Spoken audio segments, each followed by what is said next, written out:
오늘은 고린도전서 5장 말씀입니다.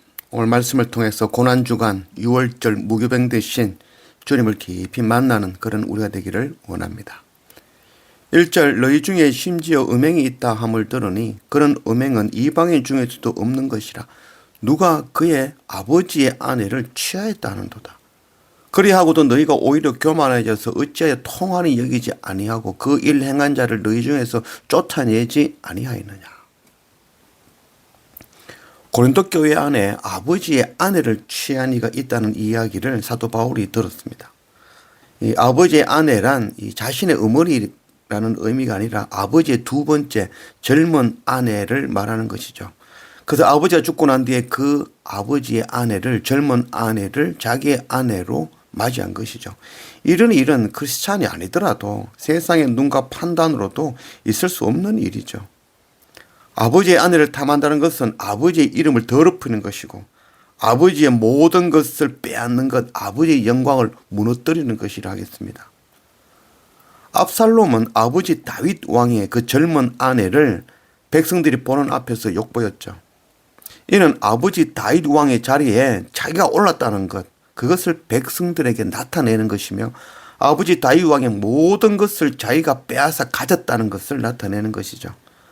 아버지 다윗 왕의 이름을 지우고 그 영광을 자기가 취한 것이었습니다. 우리 안에 나를 나타내고 싶고 자랑하고 싶고 내 이름 드러내고 하나님의 영광이 아니라 나의 영광을 나타내는 것, 이게 바로 아버지의 아내를 탐하는 것이라고도 할 수 있겠습니다. 6절 너희가 자랑하는 것이 옳지 아니하도다. 적은 누룩이 온 덩어리에 퍼지는 것을 알지 못하느냐. 너희는 누룩 없는 자인데 새 덩어리가 되기 위하여 묵은 누룩을 내버리라. 우리의 6월절 양 곧 그리스도께서 희생되셨느니라. 이 본래 누룩 없는 빵을 구워 먹는데 그것을 맛을 좋게 하기 위하여서 첨가된 것이 바로 누룩인 것이죠. 누룩은 교만이며 자기 자랑이라는 것, 악한 의도가 있는 것이라는 의미로 말씀하고 있는 것입니다.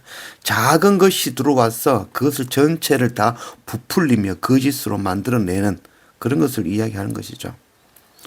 그래서 이제 한 덩이가 되기 위해서는 6월절에 그 무교병을 만들듯이 온 집안에 누룩이 한 톨도 없이 청소해야 되는 것이죠. 그래서 누룩 든 빵과 누룩이 들지 않은 빵은 결코 하나 될 수 없는 것이죠. 누룩이 없는 빵도 누룩 든 빵과 함께하면 금방 부풀고 변해버리고 마는 것이죠.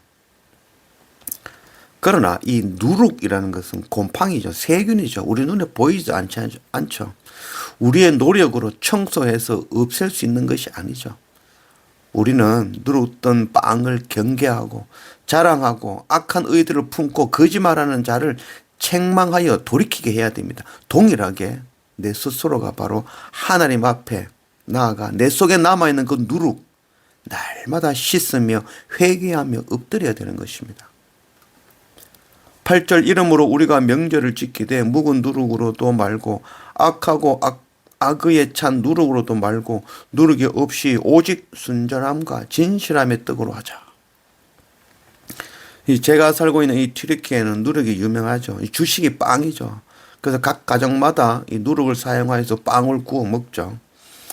아주 적은 양의 그 누룩으로도 반죽 전체를 10배나 더 부풀리며 변화시키는 것이 바로 누룩인 것이죠. 이 교회 공동체는 주님의 피로 값주고 산 순전하고 진실한 떡과 같다는 것이죠.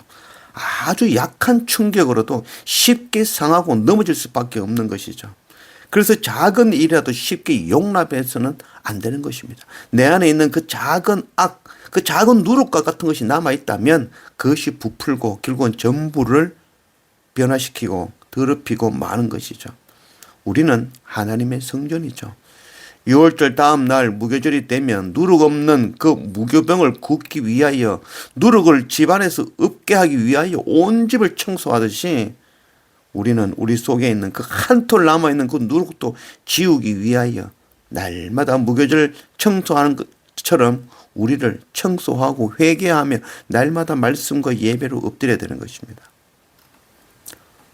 9절 내가 너희에게 쓴 편지에 음행하는 자들을 사귀지 말라 하였거니와 이 구절 말씀을 보면 내가 너에게 쓴 편지라고 말씀하고 있죠. 그래서 이 말씀을 통해서 신학자들은 이 고린도전서 전에 또 사도 바울이 이 고린도에 보낸 편지가 있었다라는 것을 알 수 있죠. 그러나 지금은 그 편지는 전해지지 않고 있는 것이죠.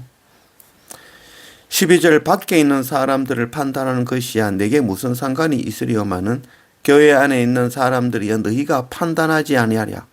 밖에 있는 사람들은 하나님이 심판하시느니와 이 악한 사람은 너희 중에서 내쫓으라. 죄인을 만나는 것이 주님의 일이죠. 그래서 죄인을 만나지 않는다면 이 세상에 만날 수 있는 사람은 단 하나도 없는 것이죠. 자녀가 죄를 지었으면 그에 상응하는 처벌을 내려야 되죠. 그렇다고 자녀가 죄를 지었다고 보지도 않고 쫓아낼 수는 없는 것이죠. 고린도전서 3장 16절 너희는 너희가 하나님의 성전인 것과 하나님의 성령이 너희 안에 계시는 것을 알지 못하느냐. 오늘 이 말씀은 교회에 대한 이야기이면서도 한편으로는 우리 한 사람 한 사람 개인 바로 성전된 우리를 두고 하는 말씀이죠. 우리가 바로 하나님의 성령이 거하시는 바로 거룩한 하나님의 성전이죠. 성전을 깨끗이 하신 주님의 모습을 우리가 기억해야 되는 것이죠. 내 안에 적은 누룩이라도 깨끗하게 청소하여서 오직 순전함과 진실함으로 가득하기 위해서 날마다 청소해야 되는 것이죠. 날마다 말씀과 예배 앞에 엎드리며 육된 우리의 모습을 날마다 죽여야 되는 것입니다.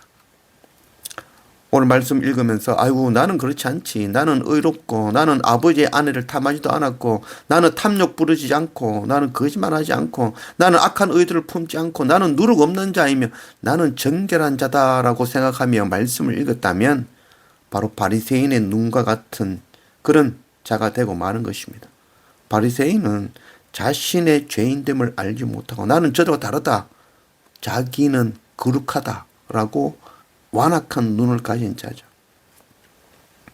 밖에 있는 사람은 하나님이 심판하시려니와 이 악한 사람은 너희 중에서 내쫓아라. 밖에 있는 다른 사람들이 아니라 내가 바로 죄인임을 깊이 깨달아 알아야 되는 것이죠. 세리와 같이 내가 아버지의 영광을 탐하는 자이며 내가 하나님의 나라와 세상을 구별하지 못하는 자이며 내 속에 누룩이 가득하여 탐욕과 거짓으로 부풀려진 자임을 우리가 알고 날마다 엎드리며 청소하며 나를 죽이는 자가 되어야 되는 것입니다.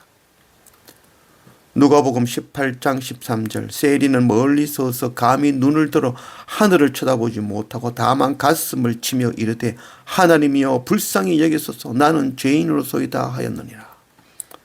세리는 자기가 죄인됨을 알고 가슴을 치며 울며 주님 앞에 엎드린 것이죠.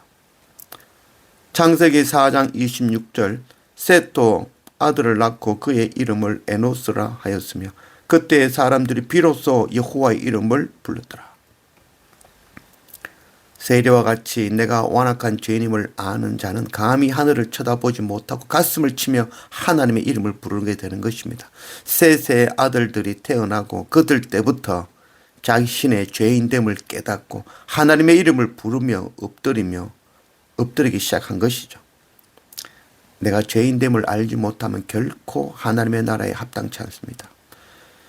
이번 주간은 고난주간이죠. 우리가 내가 죄인됨을 깊이 깨달아 아는 그런 귀한 주간이 되어져야 될 것입니다. 날마다 말씀과 예배로 주님의 이름을 부르며 무교절 누룩이 없는 순전하고 진실한 그 떡이 되기 위하여 깨끗하게 청소하며 나의 죄를 다스리며 날마다 엎드리는 그런 우리가 되어지기를 원합니다.